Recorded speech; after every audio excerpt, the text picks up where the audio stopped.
relax, and I've got my oils here. And Mara, if you would go ahead and chime the bowl, please. Another nice deep breath.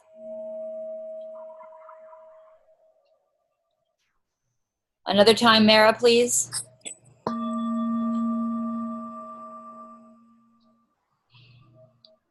And take another nice, deep, longest, strongest breath you've taken all day long. And just let it go.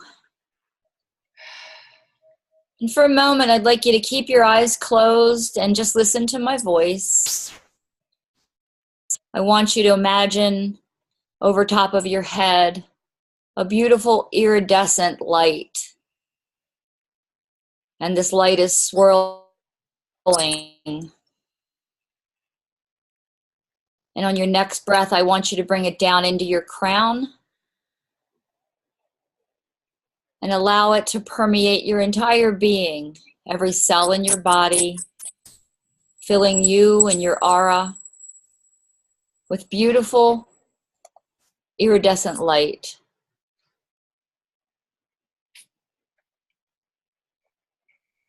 On your next breath, I'd like you to actually breathe it down into your body and release it out of your root chakra. On your next inhale, bring it in the sacral chakra. Exhale through the solar plexus. And inhale through the heart.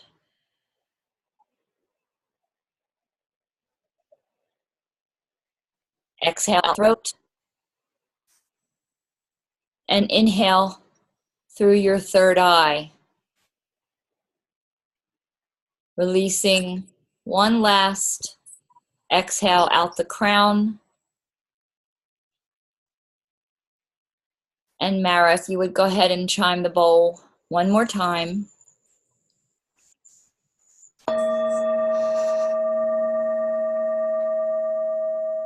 And slowly bring your awareness back to your eyes, and when you're ready, open your eyes. And now we have oneness. So welcome everyone who's here. I hope it's been a great 2 weeks. I know that it's been quite a roller coaster ride for many of you here as well. So what I'm going to do is, before we start into the nuts and bolts of the class, I want to make sure that the GoodKnight University Google students have put your symbol here next to number 1. Have you all done that? Can I see a thumbs up? Okay. This is your activation page, and you should, those of you, I've talked to some of you have already done quite a few of the lessons on your own before you come into class, but you should feel a different energy with all of these lessons as you're working together in group and as you feel these activation symbols coming through, because it's going to amp up the energy. And I've heard back from some of the Angel Night Masters class, the first class that started, and some of them are actually redoing the lessons along with you while they're concurrently doing their lesson, which is 12, and they're all reporting some pretty remarkable changes as well. So this is all very helpful, because today marks the merging, the real physical merging of this group, because now there's no more separate pages. You've all been put into one page. So we go together as one in this oneness experiment. So I have a question I want to put out to all of you. Of course, now Mara stepped away for a minute, so I'm going to have to try to unmute you or get you to unmute yourself if you want to answer the question. Does anybody have any idea why the page is merged? Raise your hand if you do. No. Jolene, can you unmute yourself? There we go. Hi. Hi. Yeah, my understanding is just so that we can form more of a oneness together, to bring the energies all together so that we can become stronger within ourselves, within our angels, and together as one. Okay. Good. Anybody else? Mary? I saw your hand.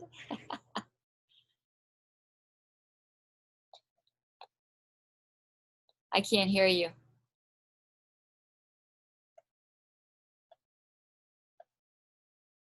My technical, okay. You're unmuted on this end, but I still can't hear you. Let's see if, hey, Mara. I'm trying to get Mary to talk, but we can't hear her. Which of our Marys? Mary Dunlap Beals. Okay. Is there another Mary right now? Yeah, Mary, I can see you and you're unmuted. So you have to check your audio, maybe down at the bottom left-hand corner of Zoom. Check to see. No, still not coming through. You have to check your microphone, like your built-in microphone or something like that. All right, well, let's jump to Alexandria. How about you come on, Alexandria? There we go. Hello. Hello. So what's your thoughts? I think it's to balance the energies completely within the entire collective.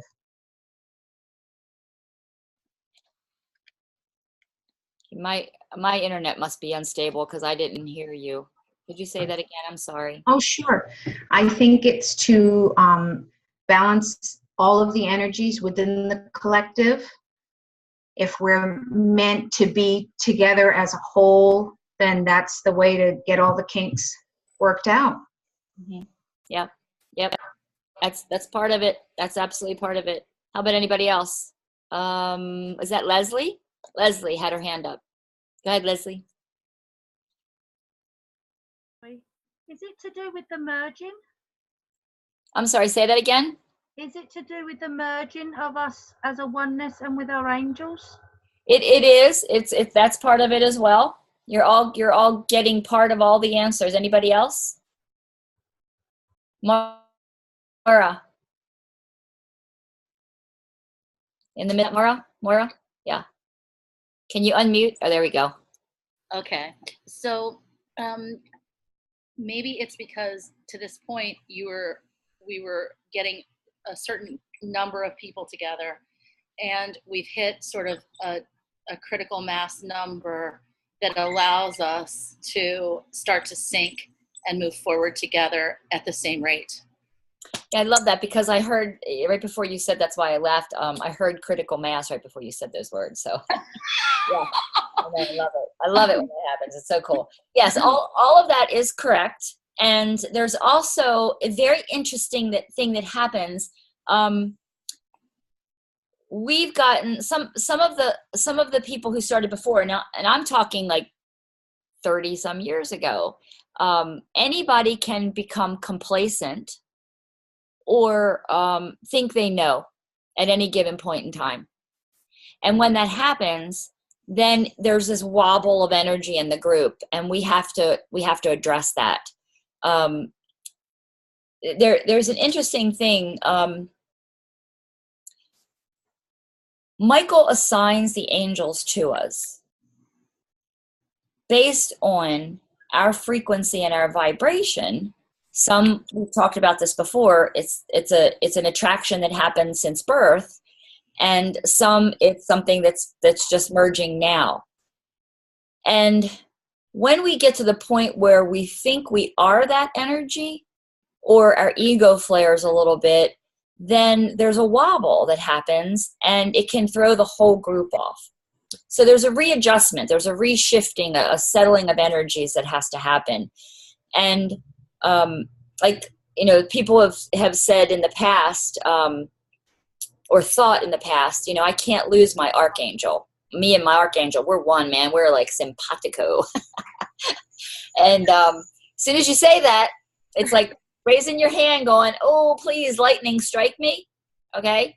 Because you lose the respect of that angel. Because people think that, angels have been around, and they have been. And the spirit of the angels have been. But every 500 years, Michael's consciousness comes back to earth. And with it, he brings the consciousness of these archangels who are to merge with humans to make the shift necessary. So it's not like your garden variety, and I don't mean this in a disparaging way. It's not like your garden variety of guardian angel. Guardian angels are like the spirits of the angels. There are many, many, many people around this world who channel or hear Michael or Raphael or Uriel or Gabriel or many of the others. Some of them don't even know their names, and they're saying it's Michael or it's Gabriel or it's whoever, because they don't know these names, because they're not familiar with these names. But they're channeling the spirit or the essence around the consciousness, similar to, and this is in a very benign way that I'm going to throw this out here, so just follow me for a moment. It's like my mom passing. My mom is my mom here on earth, and it's her consciousness is fully intact. When she passes, her spirit is there, okay? So think of my mom here on earth is Michael's consciousness. That's the consciousness. And when there's not that whole consciousness together, it's just a spirit. You guys understand the difference of what I'm trying to explain? It's a hard dynamic to explain because there really isn't anything else like it. But there's Michael's consciousness, and there's only one person who is aligned with that right now, and that is Sir Edward. That is his consciousness. Now, Michael's consciousness may flit and go different places and affect different things at times, but that channel is fully present there at this moment. Just like the channel is going to fully be present with each one of you, with the consciousnesses of these angels as you merge. You guys understand that part? Is that a good explanation? Okay, awesome. Okay, so again, sometimes we wax and we wane as a group. And Sir Edward has said this many, many times, and I've seen Joseph post it as well. We are only as strong as our weakest link. So when someone doesn't turn in their assignment and doesn't talk to me, or they're not doing the work, feel that. And you guys you're all moving forward, but then when somebody doesn't do something, you're staying there. And if somebody doesn't do something in a way that is counter effective, we drop. So what he had to do was get rid of all of the distractions, because we had Mara, 4 pages going. I was going to say that was part of what the problem was, is with 4 different Facebook pages, people were very distracted. Extremely distracted, right. And then there was like chatting on the side too that can distract as well. So anyway, so that's the whole, everything you guys said was exactly correct. And then you have the blips that have to happen. And when you bring it all back together into one, there's a better way to evaluate that. And you all will get to know each other better, because someone wrote it in there. I was trying to read the essays today, sitting at Typhoon Lagoon while Michaela's in the water, and I was having a hard time because it was really bright and sunny. But someone mentioned it, and raise your hand if it was you, because it was really awesome, where you realize that we label ourselves beginner versus advanced. Was it you, Mara? No? I don't remember. I'm sorry. I'm so sorry. I'm not sure. I'd have to go back and read it. I don't remember who it was. But anyway, it was really awesome because we limit ourselves so much, thinking, oh my gosh, I'm not as advanced as Mara is, or I feel really inadequate because I just joined the group and there are people who've been here for 30 years. Well, no, the playing field is level. We all come here with a certain something The French say that is je ne sais quoi. You know, it's what we do. We are the missing piece to the equation that's right in front of us. And no one else can be me. No one else can be you. Because you wouldn't fit into that slot in this beautiful puzzle. So here, when he's evaluating this group, he sees where everything's fitting, and there may be some shifting. Because some of you are gaining the respect of the post angel quite rapidly, and all of the angels in that legion. And then some aren't. That doesn't make it worse or better. It just means we need to know how to move it all around. So that's the whole kit and caboodle, as far as I know, and I don't know at all. So, okay. So now everybody that came on late, your number one lesson, you've put your symbol by it, correct? That's your passing go. That's activating it. So I just want to make sure everybody does that prior to going any further. Charlene, you have a question? You guys, if you can unmute yourself, that would. So, Lady Sophia, I didn't put it next. Sorry, can you hear me? Yes, I can hear you. Oh, okay. I didn't put it next to my lesson 1 yet because I haven't turned in my assignment because I asked for that delay. Okay. That's fine. You can, before you start lesson 2, put it in. Sure. Okay. It's your activation. Thank you. Okay. Someone has a question. Who is that? Yvette. Hi, can you hear Hi, me? Yvette. I can hear you. Hi, yeah, I didn't see the symbol for the first lesson. I have the symbols in here that Sir Edward first had us write in the first lesson. Well, is that the same? Isn't it? Didn't I put it in lesson 1? Yes. I didn't. Okay, so go to lesson 1 in Google Classroom, and you'll see a JPEG of this symbol. Okay. Okay, it's there. It was a little confusing with the first group because we were meeting before we were getting the symbol. So, but you guys, what I'm going to do is I'm going to always put your oh, wait a minute. It's in lesson 2. Okay. Correct, Mara? I thought I saw everything. Yes. Okay. So you have to go open up your lesson 2. Okay. When you open up the current lesson, you'll get the symbol for the last lesson because that's the passing code. Okay. Okay. Sounds good. Thank you. Any other questions? Clarification for that is you'll take a picture of your book showing that you put that symbol in. You can put it down at the bottom where you submit your weekly lesson, but don't hit enter. As soon as you upload the picture into your assignment area, it'll stay there until you hit submit at the end of the 2-week period. And we figured that out. We didn't figure that out right away. A lot of us hit submit, and then we had to unsubmit to put our writing assignment in. But you can put the picture in right away and then wait to submit the rest of your lesson at the end of the 2 weeks. Okay, good. Awesome.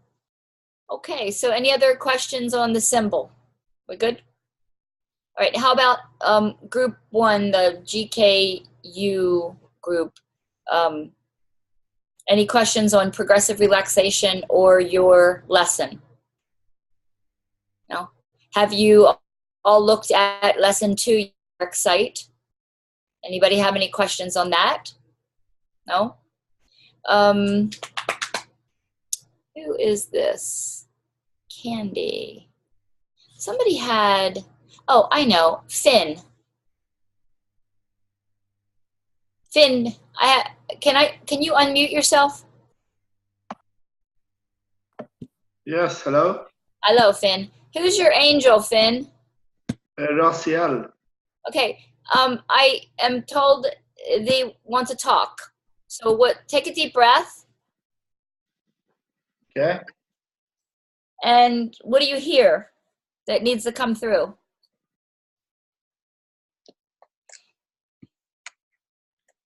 What do you mean?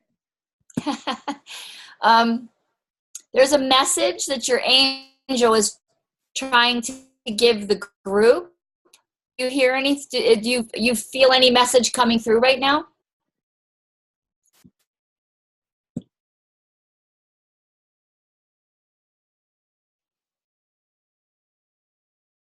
Just clear your mind. Yeah, I'm a little maybe later. I feel a lot of energy now, but I'm not sure the words. Okay. Okay. Well, then what I'd like you to do, because I liked your essay, because you had some really amazing things happen for you. So I'd like you to share that if you don't mind. Share with the group what's happened, just a little bit. I mean, you don't have to be specific, but share what's happened in your life since you've started these lessons. Yeah, it's a lot of things happen. I have for 10 years now struggle a lot, and now everything is a new house. Is that you mean, or is it think about things with the energy and the lights? You said your life turned around since you started. Yeah, my life is really turned around. It's amazing. I have no words actually, because everything is like it's flowing, and it's so synchronity in everything now, and it's amazing. And I'm so blessed. So yeah. Awesome. Okay. Yes. When the message comes through that the angel wants to talk about, just raise your hand or write in the chat. Okay? Okay. Something's going to come through. Okay. Okay. Thank you. You're welcome. Okay. Anybody else have a message right now? Think. That's coming through. Candy, I'm hearing something coming in from you. So can you unmute yourself? So I'm hearing there's a joy in the merging of energies amongst the group. A joy? A joy. There's a joy of energies coming together. I know. Yeah, and we do have a joy. No, I don't think that joy. You gotta be like the angels and keep it light. It was funny. I was thinking about that today. We have a joy. We have a hope. We need a faith and a charity. I'm sure they're going to come somewhere along the line. But yes, you're right, because part of what you're feeling, the message that you heard, is actually the message from Raphael. What's actually happening is there's a healing. And Raphael not only brings the healing energy to the earth, also is that angel of joy and peace. Jubilance. So, yes, exactly. And this is really what's coming forward for us. We're trying to knock ourselves awake with joy. And everything should be joyous. Everything should be wonderful. When we start to take ourselves too seriously, when we get all worked up in the issue of the day, instead of realizing all of this turmoil that is in our lives, either number one, we created it, number two, we brought it to ourselves, or number three, we're working in conjunction with the universal energies to assist our energy to elevate. And if you look at those tumultuous times as negative, and again, here are the labels, then they're going to counterbalance what you needed to get out of it. If you always, like Candy said, the message of the hour is joy. If you look at all this stuff with joy, then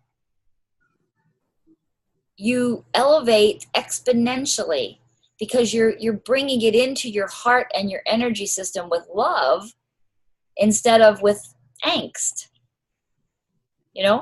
Like we were in the Magic Kingdom yesterday, and it was,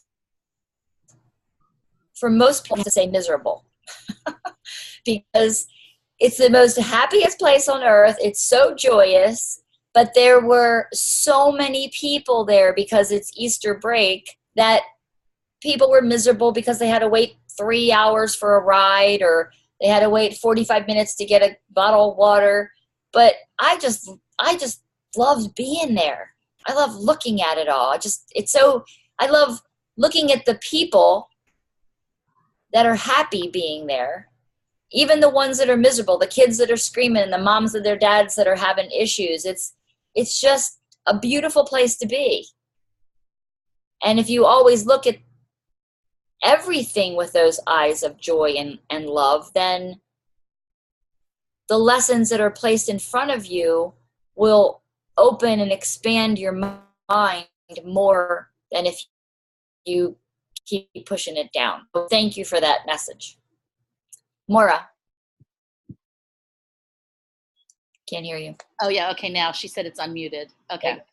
I just wanted to say that one of the gifts that's come from this for me is last week I was in Montana for the week, and there were a lot of assignments that were coming due. And I started to feel some tension of like, oh gosh, I'm going to be able to do all of this and I'm not home and I'm not with my altar. And then I realized this is actually what life is. Life is that you're not always going to be in front of your altar, and you're not always going to have your book in your hand, and you're not always going to have your wand available. So what it is that it's the spirit and the joy of doing the very best you can. And you're not doing it just for yourself, you're doing it for the group. So it's what you said before, is like, you stop thinking about yourself and, oh, I don't have my exact props. And you start thinking about, no, for the group, it's really important that I set these intentions every single day and very frequently, because that's what the connection actually is. It's not all the props. Exactly. Absolutely. Like my little travel wand, I can't travel with mine. It's 24 inches long. So I have this, but even if I didn't have this, I'm connected to this. Yeah. And my intention is to do it.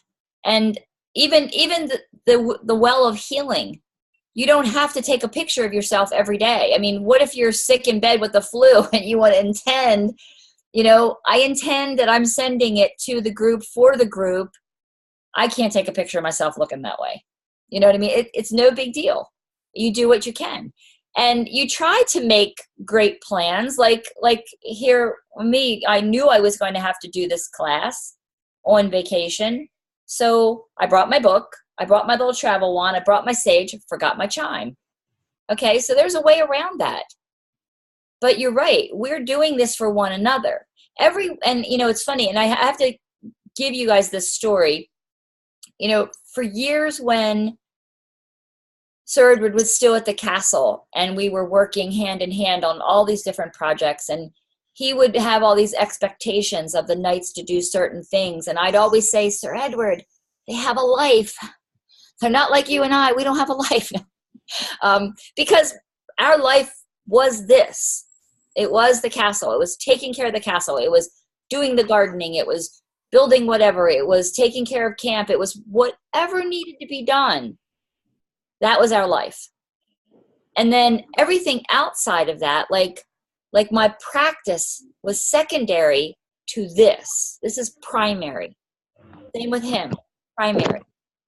So we would go back and forth with him, expecting people to be at places at a certain time. They have kids, or they have jobs, or they have this and that.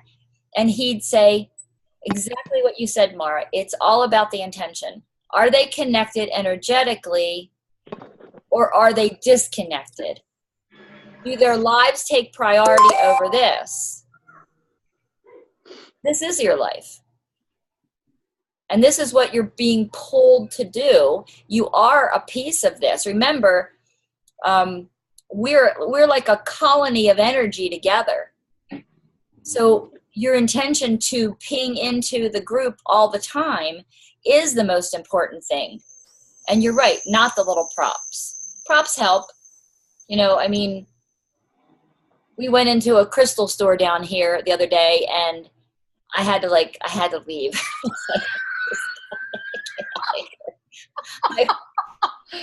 Either that, or I'd have to win the lottery to buy all the crystals that are in that shop. I mean, it was just overwhelming. And how many do you really need, right? Okay. it's intention, you know, so so thank you for that. Yes, you're absolutely right. Anybody else have anything to say about that, or anything about our conversation in that? Lady Mara?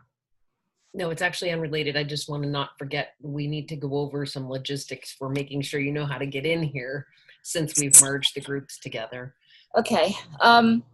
This is what I think we should do, because yeah, we had a difficulty today figuring out where are we posting everything, because we have no page anymore.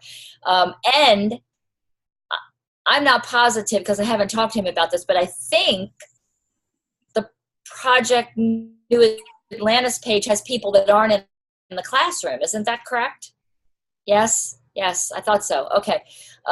So what I think we should do, I know that you have this set up in the Angel Knights class, but in the GoodKnight University Google Classroom, I think we should put a section for the Zoom link.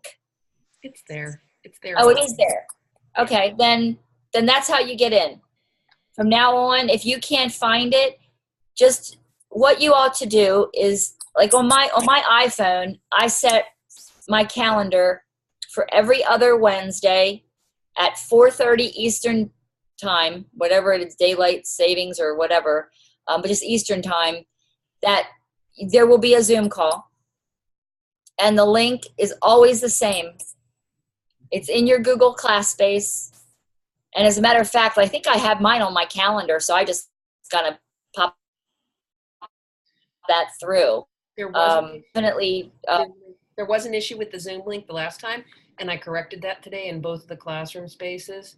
So you can copy that out and put it into your reoccurring calendar item. Okay. All right. Cool. Okay. So before I move on to a couple other issues, Group 1, which I'm going to call you guys GKU, the guys that are on lesson 2 now. Any questions for me before I move on? It's related to your lesson number 1 or lesson number 2. And I see now we have 2 pages, so I'm not going to be able to see everybody, Lady Mara, but do we have any questions? No? No? Okay. All right. A few of you. Lady Sophia, Leslie Taylor did. My apologies. I couldn't get. I'll leave myself unmuted so I can tell you I'm watching. Thank you. Thank you. Leslie, you're unmuted. I can't hear. Oh, you know what, Leslie? I'm not able to unmute you. There you go. When we're doing the aura, because I'm fairly new to all this sort of stuff, so do I do the relaxation technique before I attempt to try and see it? I suggest that. I suggest going forward, you do the progressive relaxation technique prior to any exercise. Okay. Okay, and as you do the progressive relaxation technique, remember, once it's ingrained in you, which pretty much, well, you know, now after you've done it so many days in a row, you should be able to just, like Mara said, it's intention. You just can say progressive relaxation and you should be able to feel this whoosh come up over you. And you should eventually, if you don't feel it now, don't worry, it'll happen. This is practice. It's not perfect, it's practice. That's why it's called practice, because we're all just doing the exercises where none of us are expected to be perfect out the chute. And remember, these practices and these exercises are training your brain. They're releasing all these different blocks that have happened throughout life and going back to when we were younger. And this is before we fell asleep, before other things were told to us that we could only learn in a certain way. Christy, where's Christy? Christy, wasn't your essay the one that spoke about you were upset about having to go to traditional school? Because why couldn't you learn the way you always, is it you? Yeah. You and Mara need to talk. Yeah. We're going back to your childhood. Exactly what you shared is exactly what you're doing right now. I'm sorry it took us so long to find you, but you're all on time, exactly where you need to be. And you had to go through your life experience of being shoved into that box of learning in that way, so that you could take that and it be a foundation. And then now we're going to expose all of the misinformation and wake up everything else that's already there. Okay? This is what's happening to all of you. This is why all these synchronicities are going to happen. It's kind of why all of the turmoil's been happening in everybody's life too. You're shedding all this stuff. This stuff doesn't serve you anymore. You know, we mourn the loss of a job or the loss of a house, or Mary, we talked about Mary Dunlap in her office had caught a fire. The fire was upstairs in her somebody else's office, but affected hers. So there's reason for that. We don't know what it is right here, right now in this moment. Just know that there is, and move through it. Surrender to it. It's all perfect, absolutely perfect. So, but yes, thank you for that essay. That was really awesome. Was there something else? Mara, was there another person before we go on? I don't believe so. Okay. A lot of people in the essays were having issue with the reincarnation situation. Who, raise your hand if you were having issue with understanding that reincarnation thing. Okay, who is that down there? Amy. That Amy Horner? Amy, and was there anybody else? I thought there was somebody else. Maybe they're not here. Okay, so reincarnation. Who did the reincarnation thing? Gary, was it you that put the reincarnation up, or was it, who put that lesson up? Or Tammy? Tammy? Okay. Let me give you an overview. Before Jesus came to earth, the Christ energy, there was a well of souls, but so many in the well. And when those souls were here on earth, the karma that the children of those people had to carry was too much of a burden. You've heard the old phrase, the sins of the father, the sins of the parents, the children have. Okay, so that's what was happening. So what the Creator, what the All Mother, Father, God had seen developing was a burden and baggage that was so overwhelming for a new life. They couldn't get over all those sins that they carried karmically from their ancestors. So at the time of the avatar, the prophet Jesus was born, one of the reasons why it was said that he died for our sins was he cleared that karma. And when he ascended into heaven, he reattached the energy trail back home to heaven, because when we had free will, we turned away from God, we lost our way back. He reattached that.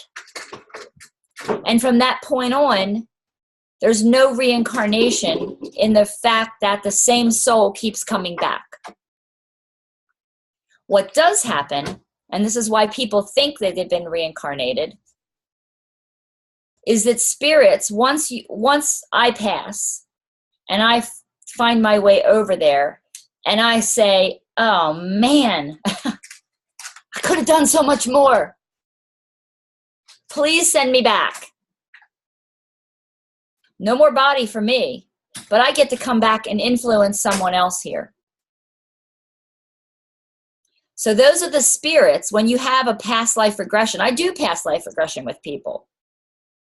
And when they see those spirits around them, it's not the lives they've lived, unless, and here's the caveat, or the exception to every rule, there was always one, unless you are a soul that was alive prior to Jesus's birth, those old souls, then you could very well have been someone who lived then. But for the most part, what you're hearing and what you're experiencing with the guides that are around you are just that. They're guides. They're spirit guides who have passed and want to ascend to a different level of understanding than they left this earthly plane with. Does that make any more sense to you? Amy? Can you unmute? There we go. Yes, actually, that really kind of puts it in a different perspective for me and integrates the two, because I have been really interested in doing past life regressions. You know, I studied the Brian Weiss stuff and Edgar Cayce, all that, you know, and I've recalled lifetimes in Atlantis, or so I thought. Absolutely. So that's where the confusion set in with, well, so I kind of had reasoned it into, well, really we have one continuous life and maybe it changes forms. It changes forms. But I think what you're saying really puts it together for me. So thank you. You're welcome. I'll reflect on that and really kind of. Yeah, do. I mean, and remember, everybody's welcome to what they believe or what they really feel. And as of right now, even what we're processing can shift and evolve. Something could happen tomorrow and the whole thing turn on a dime and it change back. Right. You know, but this is why we feel those energies around us. I mean, I've had people on my table that are galloping on horses from the Civil War. It's insane to think otherwise. But then as they're there, they talk to that person and they realize, oh, wait a minute. I'm not talking to myself. Talking to somebody else. Okay. And they're still there, which is awesome. It's like when I go to Williamsburg, I can't not be there without just knowing I was there. Philadelphia, the colonial days, there's certain things that certain places that you've been there, but not in this body. But it's those things that are around you that are really speaking and giving you that vibe of, I know this place. I know what's going on. So yeah, sit with it and see how that feels for you. Absolutely. Thank you. You're welcome. You're welcome. What's going on over here? I hear Mara. I'm trying to look at the. Yeah, Moira has her hand up. Oh, Moira. Okay. This goes back. Can you hear me now? Okay.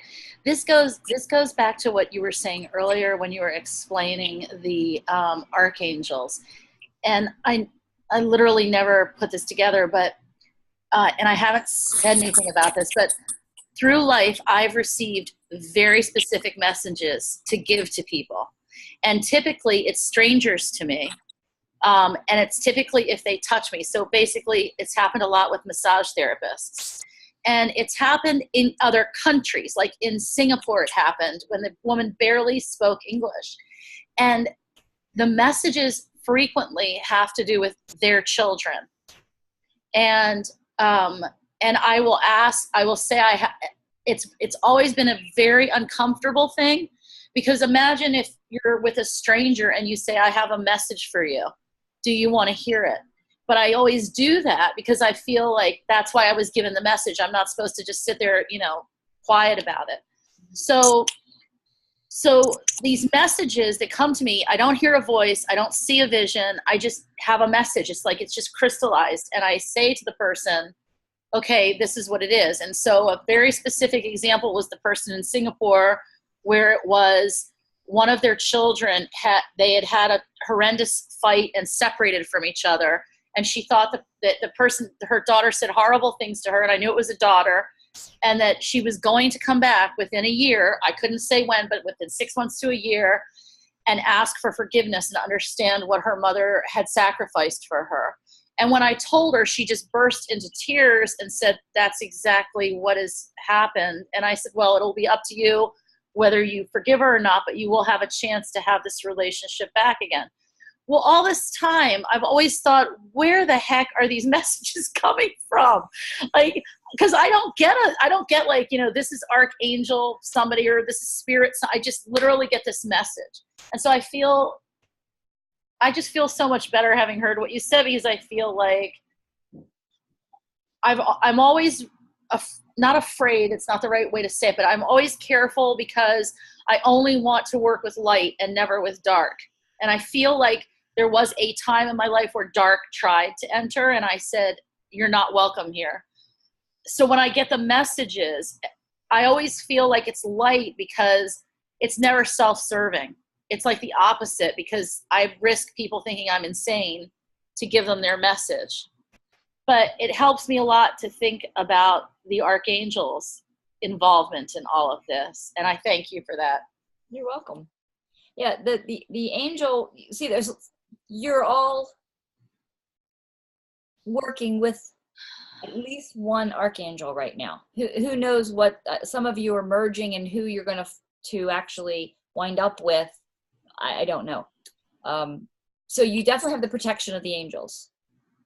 But you're all very gifted channels. Some of you are massage therapists. Some of you are crystal people. Some of you don't know what's going on, but you're just drawn. But everybody is gifted in some way, shape, or form. And you are going to attract energies. And I've had this issue come up, and we talked about this at the last class. I've had a group of several of my clients have had issues with other energies or guides, spirit guides coming to them. So because of all this, I think I'm going to have to do a bonus lesson. We're going to have to go more in depth with what's actually talking to you or sending you messages, and how to protect yourself.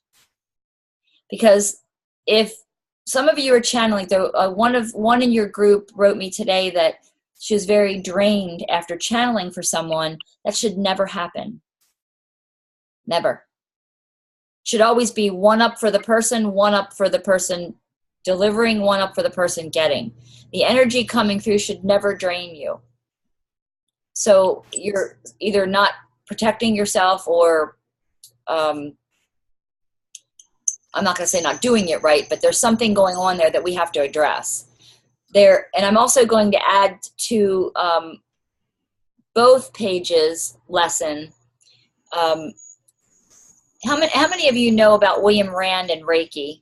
William Rand's Reiki, Holy Fire. Okay. So that William Rand has, in one of his books, he describes in a very basic way the 3 levels of heaven, and it's kind of a generic way to describe who's talking to you and how to understand how they're talking to you. So I'm going to add that, because this spirit guide and the energies that you're all channeling or that are around you that aren't the archangels are those trapped energies in the second heaven. They're all people who have lived. They're not people now, obviously, but they're spirits who have once lived on the earth in the second heaven. There are, like you said, Maura, some are good. If you want to label, I hate to use the labels, but good or bad, positive or negative, yin and yang, balance. We're all one, but some we want to be, some we don't want to be. I'll put it that way. They all have ego, even the good ones.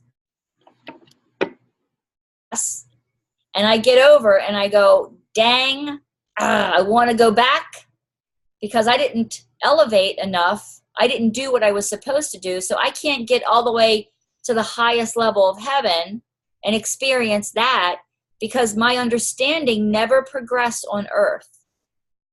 When I died, I got here. Where I really should have gotten was up here. And how do I get there? Because I don't have a body anymore. The only way I get there is to come back and ask to come around one of you or one of my children and say, let me help them. And if I can help them elevate their understanding, I elevate with them. So it's still self-serving for me. I still have the ego, even though I'm doing it in a good way, okay? But the same thing happens with the negative ones. And the interesting thing is, the negative ones can disguise themselves as positive ones to begin with. And they gain your trust, just like humans. And then all of a sudden, once they got your trust, then they're getting you to do things you really shouldn't be doing. Or believe in things you shouldn't be believing. So, but I'll send that paper out with the next lesson, so it'll give you a little overview of that. So I know we digressed on that, but anybody have any questions or anything more they'd like to say about that? Well, I lost you, Mara. There you go. So does anybody have any questions on the side that I'm missing? Amy has a question. So that was, I just kind of typed it out too. I got this vision of my grandmother teaching me about the good angel and the bad angel on my different shoulders. Mm-hmm. And it kind of was sounding almost like guardian angels. Or is it that people sometimes misinterpret those beings that are around them as their guardian angels and giving them some good advice, So it's putting that together for me too. Absolutely. Yeah. Remember, we're going through life based on our understanding. And our understanding, and this is why Sir Edward said in the very beginning, don't throw away what you already know. Just put it aside for a minute. Mm-hmm. Okay? Let it be your foundation. Because when you come in with all the stuff that you know, and you're carrying all this stuff, you can't carry anymore. Because you know it all already. Oh, I know it. Yeah, you're wrong. I know it. Okay? I don't do that. I love to listen to all the different religions. I love to read about the religions and the beliefs. Love to hear all the people's perspectives. I don't agree with all of them, but I love hearing it. I love hearing their spiritual practices and what they do. It's all a part of who we are. But in your gut, when you're clear and when you're aligned with purpose, especially if your second and third chakras are clear, you're going to get that uh-oh factor, like, this isn't sitting well with me. Mm-hmm. And when you get that, even if you do still get that, examine it. I mean, quite honestly, guys, in some of the Facebook interactions and especially the newer, like the people that have come through with it was at Stargate Atlantis, my solar plexus going, whoa, what? Hold on. Let's think this through first. You have to do that. You get those ooches, but just think it through. Sometimes the ooch is a good thing. Sometimes it's allowing us to shed something that doesn't serve us anymore. Sometimes that ooch is saying, wait a minute, this isn't right. And it's okay not to believe that. I honor you for believing that. Honor me for believing what I want to believe. And let's walk together. Remember, Sir Edward's never said he wants a bunch of sheep followers. He wants everybody to walk. We want to walk together alongside of one another. It's that whole reason why King Arthur built the round table. There is no head of the table. We're all so, but you're right. It's all the same thing. It's just about how we explain it. You know, it's like in all the different religions and the different beliefs and different cultures around the world, they call angels something different. Mother Earth, Gaia, Kuan Yin, Mother Mary. They're all the same energy. It's the Earth Mother, just what you believe. Let's see, someone asked me a question over there, Mara. Yeah, Yvette wanted to know what was the name of the book you recommended again, and I think she's referencing William Rand's book that came with the Reiki training, I would believe. Oh, okay. Where's Yvette? Is that what you're talking about? William Rand's book? Yeah. I'll send you the article. I've actually typed the article out just a few things that to make it more in line with what we're trying to put out. It's no actual book that you can buy. It's if you've taken the Reiki training, you get the manual. But I'll send that document out to you in the next class space. Okay. Sounds all right. good. All right. We're at 5:20. Geez, the time has gone by so fast. Does anybody have any questions before I go further? No? Okay. All right. So, Angel Night peeps.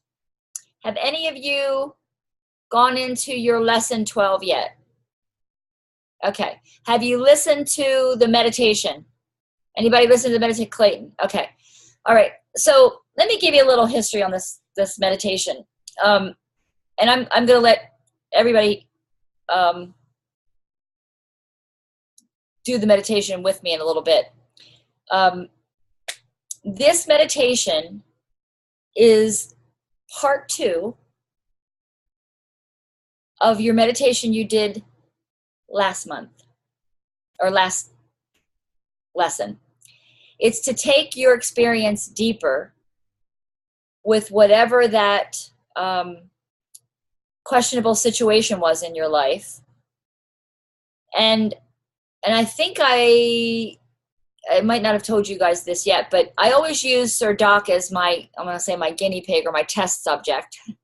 I send him the meditations to listen to make sure that something hasn't been left off or the dogs aren't barking or it's, doesn't feel right. So he was on top of one of the buildings at the castle doing some work while he was listening to it.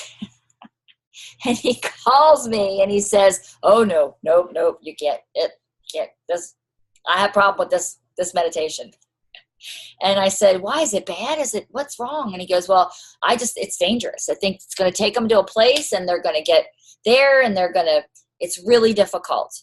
So basically what happens is in this meditation, you're going to merge with the person in your memory of the prior meditation where you had issue with. You guys remember that? So, okay. All right. So this time you're actually going to merge physically with this person and you're going to feel what they felt in the situation.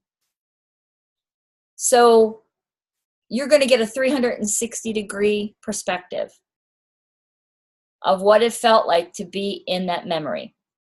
So to give all of you guys a little more understanding of what I'm talking about, last meditation, they had to go to a space in time where they were going to recall memory that wasn't so pleasant. And they were going to try to see that situation from a different perspective so that we realize it's all actually perfect. As a matter of fact, I think that's the name of the meditation. It's all perfect. Because this is what I was talking about with Christy earlier. Everything that's happened to us, or Mary with her fire, is all perfect because it's there in our lives for a reason, for our growth. And if we keep holding on to the angst or the trauma or the victimization of that situation, we will never go where we need to go with it. And we will not be able to use this beautiful gift that was given to us until we can see it from all around. So that's where they went last time. They're looking out of their own eyes at the same situation from a different perspective because they're older now. It's an issue that's passed. Let's look at it differently. Well, now this time they're actually going to go into the body of the perpetrator or the person that they maybe gave bad energy to. So they're going to see out of their eyes.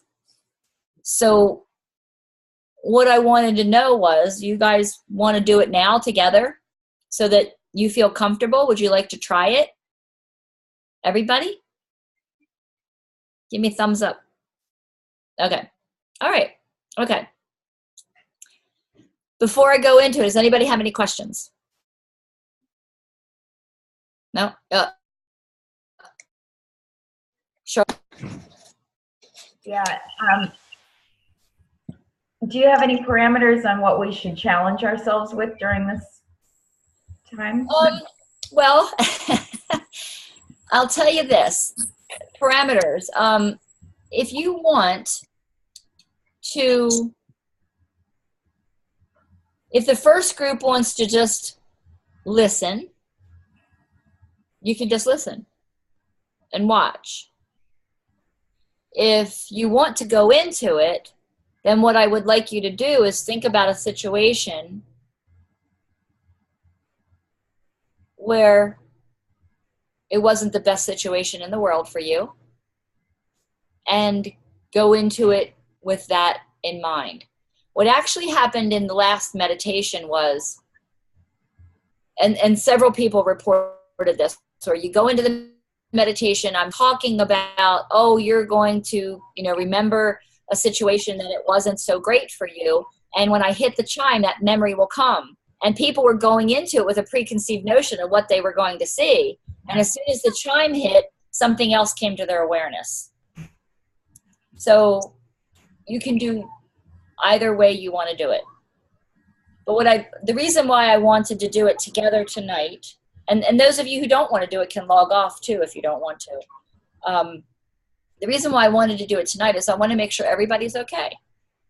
Because you guys haven't been with us before, but the other classes had some very cathartic moments in group where we had to address certain things, because remember, as we're going along with these lessons, we're dropping the things that don't serve us. And this is just like any sacred space. It's very safe. It's very secure. It's as if you're on my table in front of me, and I'm taking care of you in that space, and I will not let you go, and I will not let you be on your own energetically. And in this space, it's even more prevalent because you have all these other practitioners with you. But I'm guiding that energy even from here. So, any questions before we head up? So actually, Sky, this is for you because you wanted this. Remember, this is the one. Okay, any questions? No? Oh, somebody down there in the middle. Erica. Can you unmute yourself? Oh, lost her. Am I here? Oh, there she is. Go ahead. Okay. Going back to where we had our ancestors. I was always told that I'm going through my life because of what my parents did. How do we perceive that as going forward with our kids? I know you talked about that, saying that if we live before Jesus, then our sins were cleansed. But if our children are going through that same kind of a little bit of turmoil, how do we basically learn how to protect them? I'm doing our meditation, our daily meditation, my kids involved, my family's involved. I just want to know how I can put a veil of protection over them. By doing what you're doing and staying in the light, first of all, these lessons, as you evolve and you grow, they will. You're pulling them along. But okay, so let me explain or try to give you a little insight into something. Above and beyond reincarnation and karma, there is present life karma. There are life cycle and family cycle situations that can still take place. And let me give you this perfect example. I have clients that I see multi-generational. One woman was in her 40s, and she at 16 got pregnant. Her mother, when she had her, she was born out of wedlock. The 40-year-old, when she had her child out of wedlock, that one, the moment there was an issue in teenage years where she thought something was going to happen, she put them on birth control. Okay? Now this is sounds ridiculous in a basic life cycle situation, but look what happened. The mother was pregnant before marriage. The daughter was pregnant before marriage because no one talked. The awareness wasn't there, or they kept it secret, or they said no. But the fourth one out the chute was determined not to have that happen to them, and they broke the cycle. Now they broke the cycle with birth control, but birth control was empowerment and awareness, because you knew it was going to happen and you're not going to let it happen. Okay? So now that's so crazy that everything is in perspective, because that's exactly our family dynamic, which is just blowing me away right now. Okay. So you got a teenager, you say, hey, guess what? Here, been on take it. this. Both of them. Use it, please. Yes. Use it. It's what God made it for. Yes. Okay? Yes. Now, you're going to stay on for the rest of your life, but right now, until you get your hormones in your head straight, use the birth control. Okay? Yes. And so Absolutely. what happened with this family, the girl got married at 26, had a fairy tale wedding, has 2 beautiful children, and they're living happily ever after, feeling perfect because they broke the cycle. Same kind of cycle, I could go back to domestic violence. Okay? And alcoholism. That's, yes, absolutely. I can't even. It's a family cycle. Wow. Right. Yeah, breaking the cycle. That's not karma reincarnation. That's life. Human foolishness. Okay, let's talk. God, we have these powers. We have the power of the word. We have our intelligence. We have modern conveniences. We have modern medicine. We have all these developments and these inventions. Use them.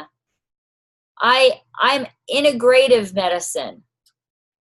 I don't throw everything away that's Western medicine. I integrate. And I integrate because there's power there. There's development. You know, so use what you need to use, but do it. Just don't think about it. Sit them down and go, nope, ain't gonna happen. Okay? Thank you. Take the reins. You're welcome. Okay, so before we go on. You have a hand up. Kim has her hand up, and I'm not sure if she's somebody. Kim? Okay. Kim? I can't hear you. Now can you hear me? Yes. Okay, sorry, I sound kind of bad. When you were talking about the veil of protection, you reminded me of something that I've been meaning to ask you for a while. And it has to do with when we were reading on Amazon those reviews and people were talking about the Stargate focal point. I know that they were trying to bash what we're doing, but being sensitive to energies, it just made me hesitant, and I have been scared to color in my Stargate focal point completely. I have it sitting on my wall right over there, mostly colored in and not completely. And I thought about, well, I always put a veil of protection around my home, and I actually go below the earth with my veil of protection. And does that have anything to do with it, or were they just completely out of line and it has nothing to do with any of that? Well, number one, I'll tell you this. Do not color it in if you're afraid. Because Okay. fear will bring to you whatever you want. Yeah. Whatever comes through that Stargate is in you. It's not the Stargate. It's not us as a group. It's in your imagination. It's in your energy field. It's what you're drawing to you. That other group did attack us with their words only because they didn't like what was being said. You know, a lot of you have been called on the carpet because of your egos already. Some more so than others. And sometimes, okay, let's go back to Om Mans. She was the same level of energy as the person who spearheaded that other group. And those levels of energy don't want to be called on the carpet because they think they know. Now, what happened with that Stargate focal point, people's imaginations were going nuts. They were pulling stuff in, and there was dark energy in that group. It wasn't our group because we weren't in charge of it, but there was some dark energy in the group. And I kind of thought that. Dark energy, they were seeing that stuff. But I'm going to ask Gary or Tammy to speak because they were in there, or anyone else who wants to answer that question. Where Tammy? Okay, go ahead, Tammy. Unmute yourself. Can you hear me? Yes. Hi, everybody. How are you? How are you? I'm great. Just got home from work. Hi. Just in the nick of time. Right? Yes, I was in that group, and they're definitely, people were they were crazy with fear. That was the biggest part of it. But there were a couple people in particular that was there, and they were spreading the fear out to everybody else that was in the group. There was a lot of followers to the leader of the group. She had a lot of followers, okay? And she just kind of spread that fear outwards.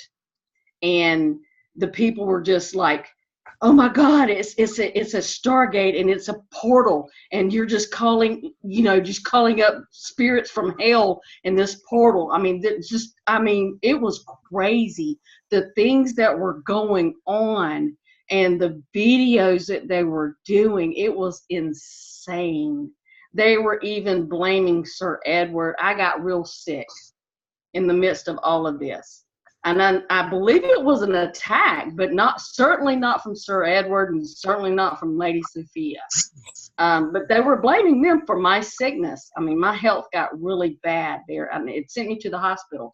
And they were blaming them for my sickness and my, what was going on. But it was nothing more than their fear. Because I used the Stargate portal, and I never felt any kind of, fear or any kind of bad spirit. It comes from within. It's not anything that's coming from the portal itself. It helps you to go inside your own self and just go deeper into the meditation. It has nothing to do with the portal itself at all. Absolutely. That is exactly what it is. With every meditation, remember, well, some of you in the second group, in the last few lessons, you have to remember it's as above, so below, as without, so within. You can't go anywhere unless you go in here first. You got to clear this stuff out. And as you clear stuff out, you're going to see things bubble up that aren't so nice. And we've all been through the not so nice things in life, and that lives in there. But there is nothing wrong with the Stargate or the progressive relaxation or anything in the book. But I'll tell you that there are some religious leaders that would say that, oh, why are you giving them that power? They can't have that power. Yes. So, my child goes to a Catholic school, and I'm active in the Catholic school because of her education. And I fully expected, 100% expected, to be attacked for writing the book. Never in my wildest imaginations did I ever think it would come from a light worker group. I thought it was going to come from organized religion. But so it's your perspective, and we were threatening them because we're giving other people the power to be who they are. We're not the gurus. There was a guru in that group, and she wanted to remain a guru. I'm giving you the power. Service giving you the power. You have to use it to discern what and how you work with it in your life.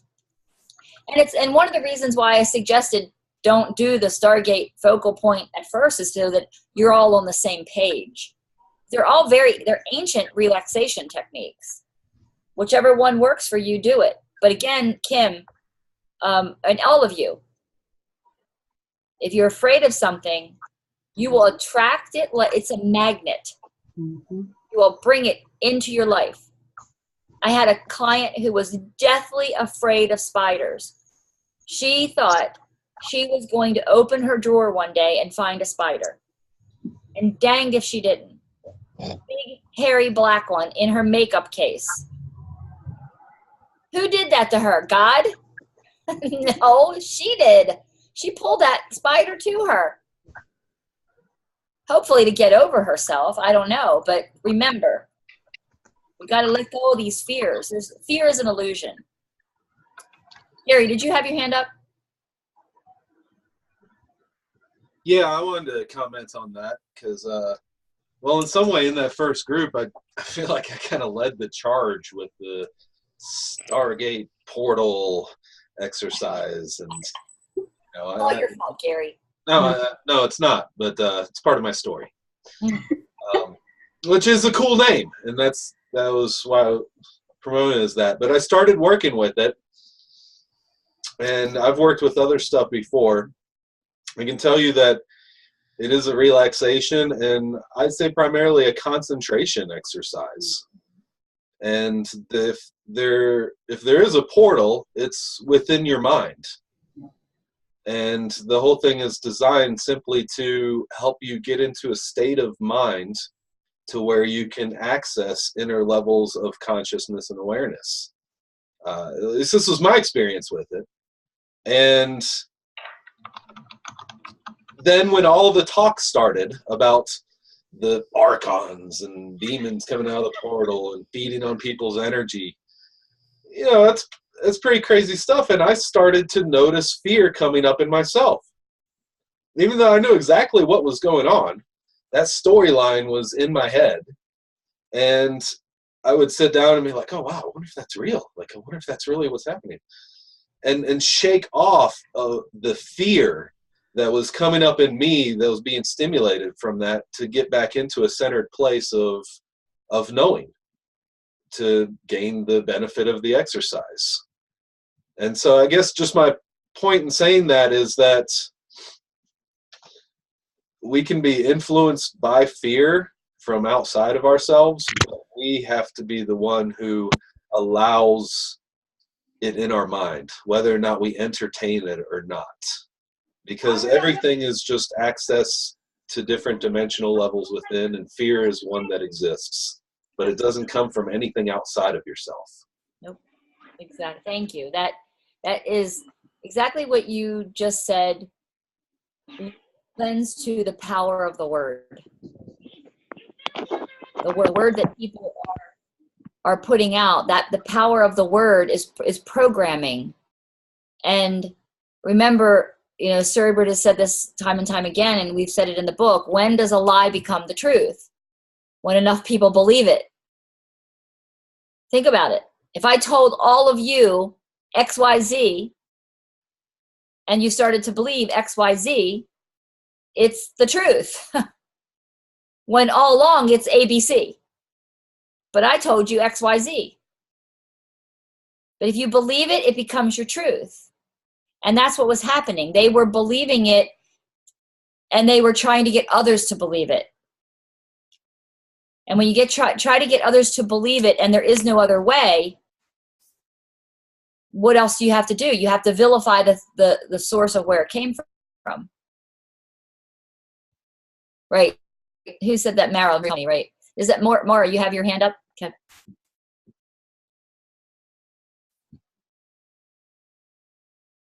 I can't hear you. I think Lady Mara she just unmuted me. Okay. So I appreciate so much what you're saying. And what was that, Sir Gary? Yes.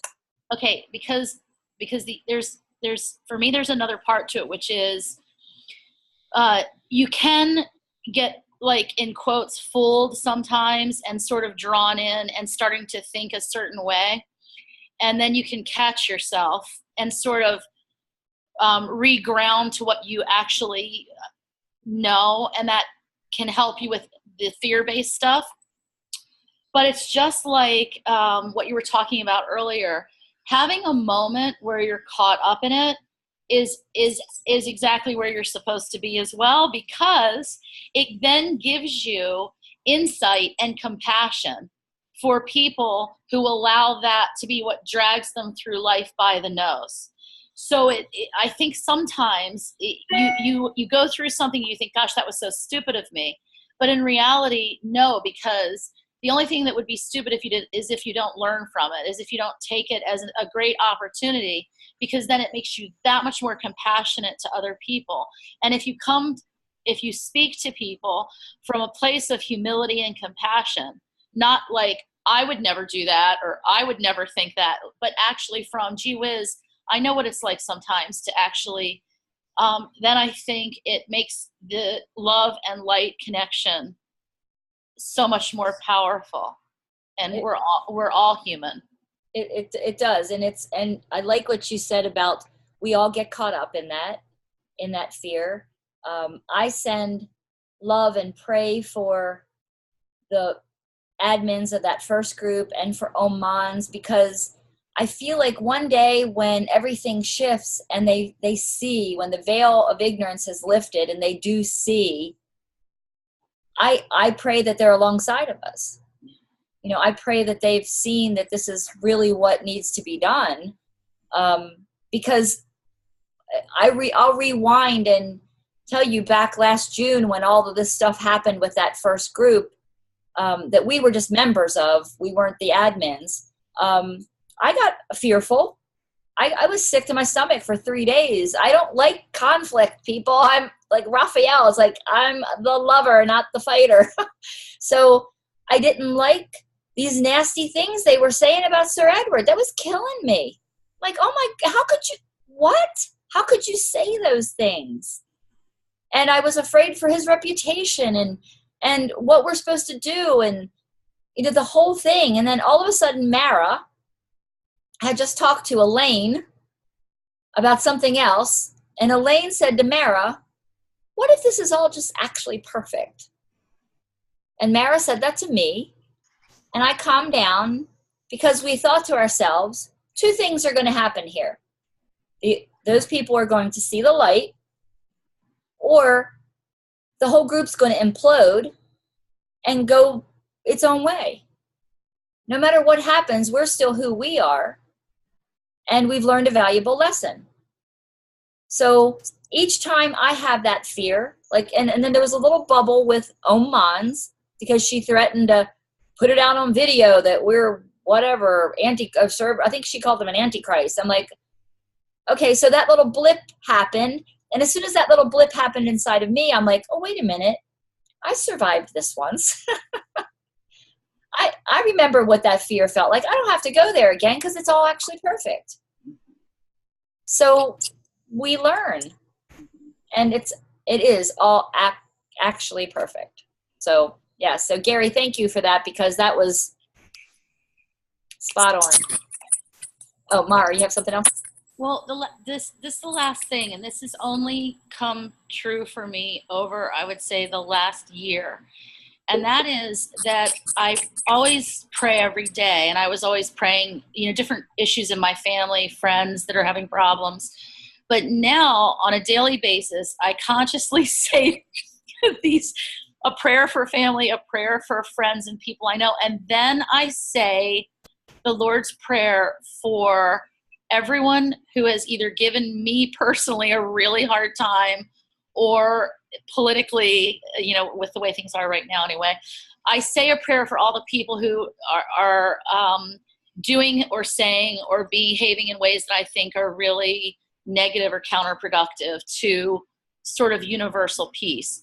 And I don't say it facetiously or like I know best and I'm praying for you so you think the way I do.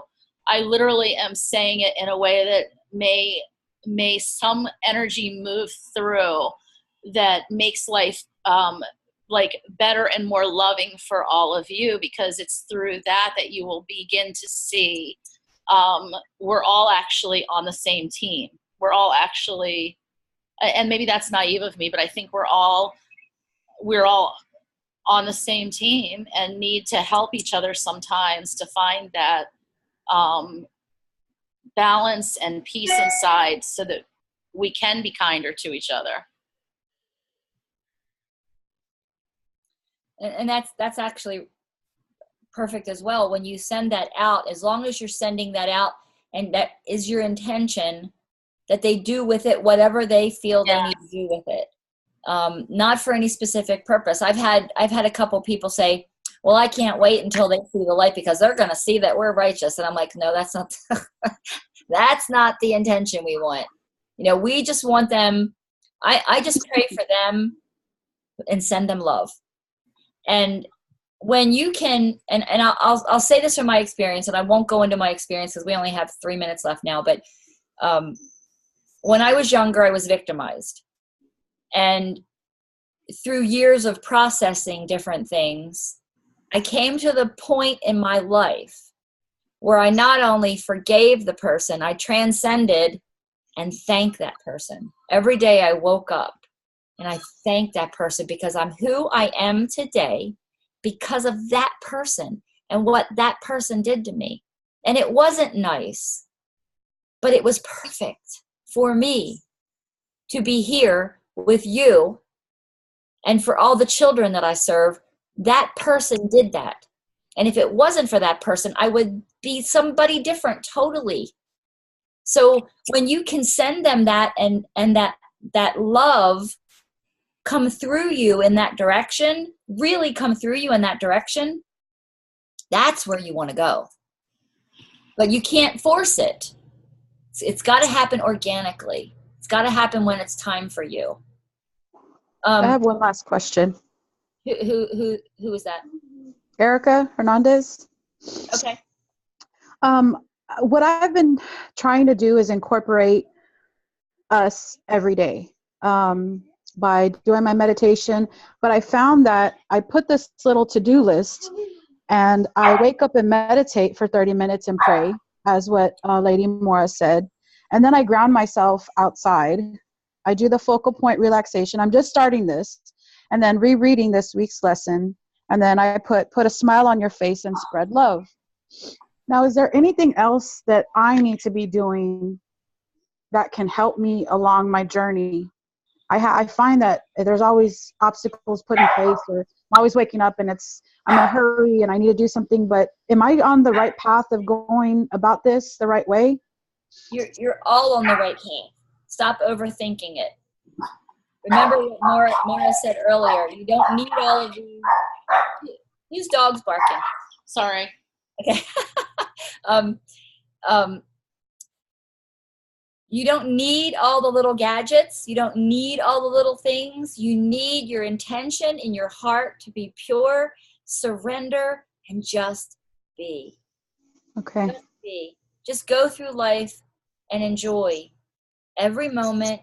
Be present. Don't force it. Don't judge yourself or anything else. Sometimes these life situations that you're in make you nervous and like I want to go through life faster, and I'm worried about the apocalypse, and I'm worried about my dog, and I'm worried about my child and my husband and let it go. Just be. And know everything is actually perfect. And the one thing I did want to say before we go, and I know Gary had his hand up too, but real quick, someone said something earlier about fear of a relationship. It was Kim. I would like to avoid that fear with the next relationship, the fear of it failing. Fail away, baby girl.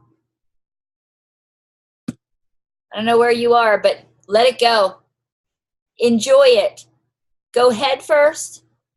Everybody in this world loves. Everybody in this world gets hurt. You will enjoy it no matter what happens. Just enjoy. Have fun. Go head first into it. Stop. Get out of this. Get here.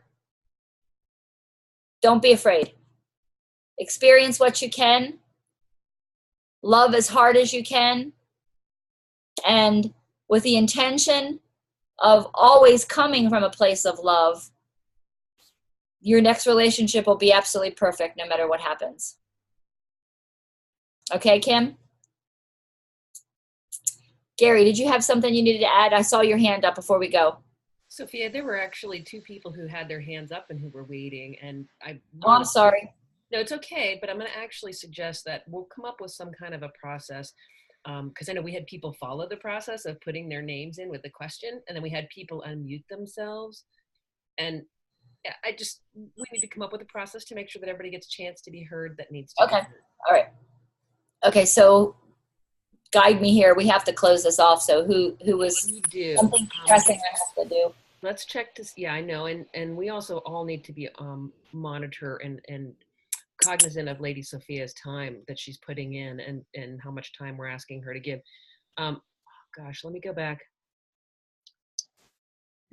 Part of that is we may need to use the hand raising just so we know we've got hands up. The hands up. I can't see that, so you're going to have to help me with that. I can't. Yeah. I actually just had a quick comment if you want while you're trying to search for the questions. Go ahead.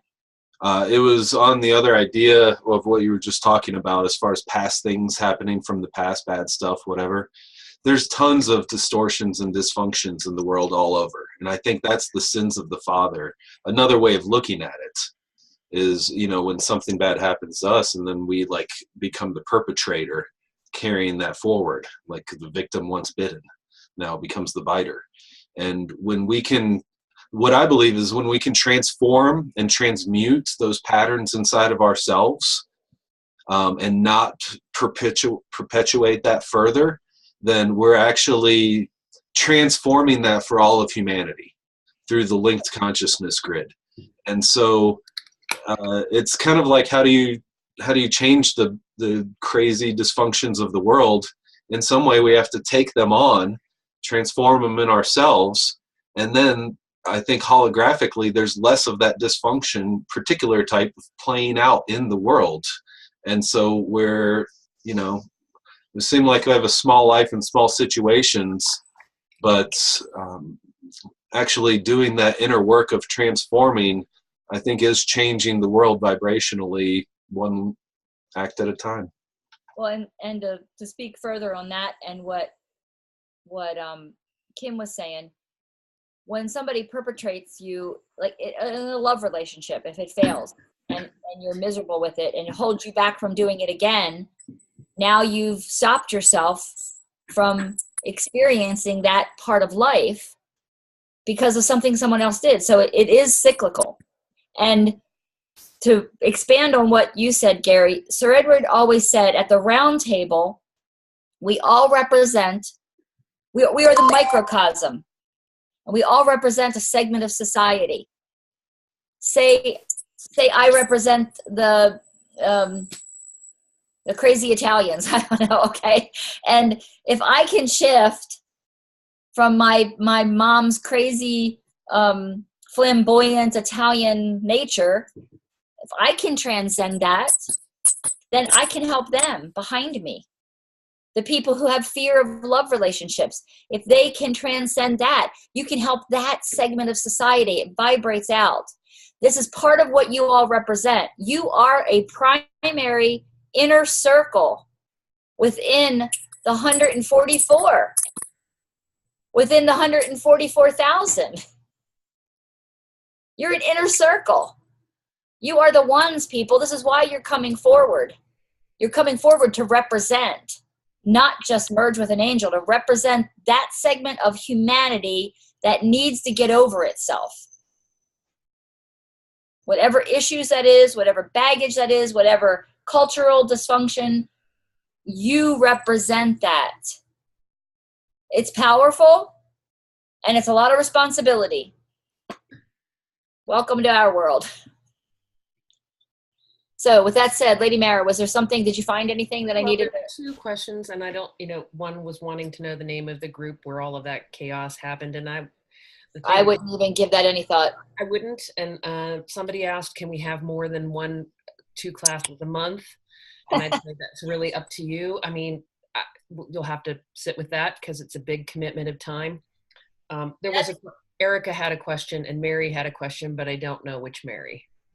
Okay, the class is a month, and I'm gonna obviously we're not doing that meditation. There's a reason for that. I do have to address that. So I think what I'm gonna do is I'm gonna address the classes, and I'm gonna address the meditation real quick, and then we're gonna have to wrap it up. The lessons very well may amp up to 1 a week if Michael says the timeline is jumping. We're on his timeline. We're on the world's timeline. We can't slow it down. We can only move it forward. But that's also going to depend on you. And that's another reason maybe why the groups have merged. Because with you coming together, there may be a raising of the energy to move us forward faster. Sky was in the group a little bit earlier. She attended an extremely important function yesterday in Washington, D.C. I haven't had a chance to debrief her on that or what happened, but a lot hinged on that. So we'll talk later and see how that goes. Now, before we stop, Group 2, which is Angel Knights Masters, you guys are on lesson 12. Just listen to my words. When you go into that meditation, you will come out when you are ready. You are perfectly safe and secure.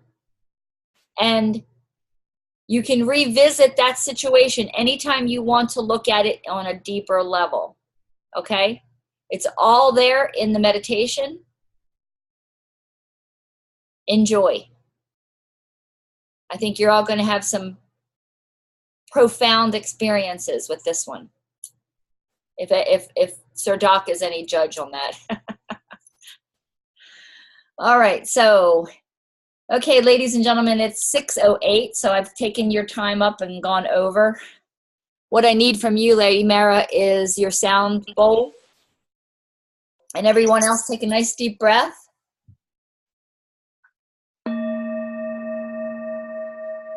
Can you chime that for me?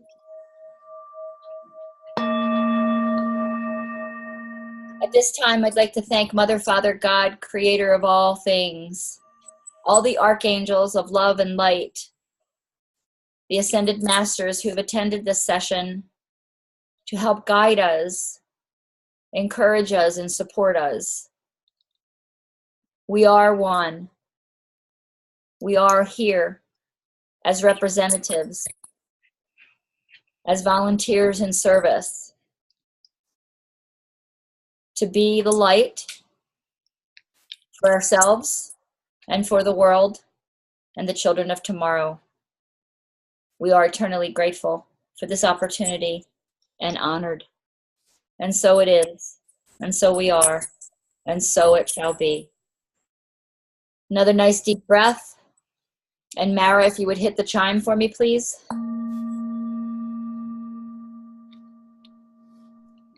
One more.